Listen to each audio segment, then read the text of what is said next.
Welcome to the August 2025 Hero Studio Stampin' Cut of the Month called You Are Magic. This mystical set features a beautifully detailed crystal ball that can be stamped and colored or transformed into a captivating shaker element.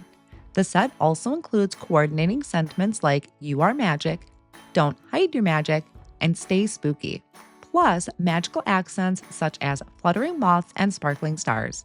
This set also includes coordinating dies for the crystal ball, the sentiments, and your moths, making it easy to add dimension to any card project. Now let's create a card. We are going to use the shaker element for our card today. Start by die cutting the base layer of the crystal ball from white cardstock. Then die cut out your frame for your crystal ball and keep both the positive and the negative piece. Place a piece of scratch paper in your stamping positioner and then gently drop the crystal ball stamp onto it. This allows the stamp to relax into its natural shape before picking it up with the lid of the MISTI. Next, ink up your image with any color of ink and stamp down onto that scratch paper.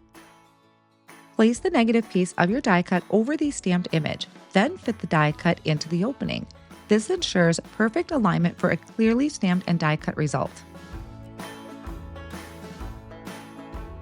Ink the image up with pitch black ink to stamp the outline for your crystal ball. Ink blend the base piece of your crystal ball using a mix of colors to create a magical, mystical effect. Try combining shades like kiwi, dusty blue, and orchid for a dreamy, enchanted glow.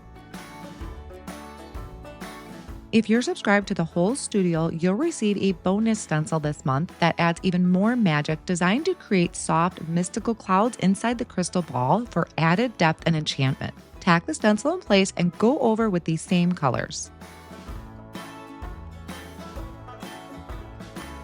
To create a cohesive background for your crystal ball, start by ink blending with the same colors you used on the base of the crystal ball: kiwi, dusty blue, and orchid. Then softly blend pitch black ink around the edges and slightly over those colors to give that a galaxy look.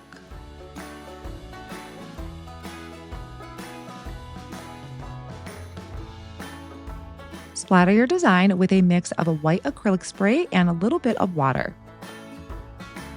You can also add splatters to your crystal ball. One of the ways to create a shaker element is to die cut out the frame multiple times from white cardstock and layer it together. I die cut mine out 8 times and I'm layering it together with liquid glue. That is going to create a well for our shaker element. The top layer is going to be the stamped image that we stamped out earlier. I am going to color in using my Olo markers.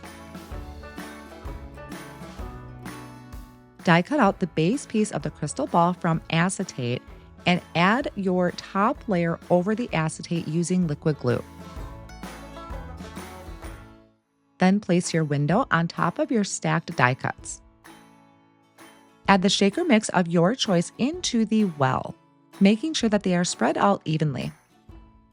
Add liquid glue to the back and all around the edge, and then place your stencil crystal ball over the top to seal in your shaker. Add your ink blended panel to a side folding card base, and then using liquid glue, add your shaker element to the front. Stamp and die cut out a sentiment from the Stampin' Cut of the Month for August 2025 and adhere that up in the top right-hand corner. Thank you for joining us. We can't wait to see your creations.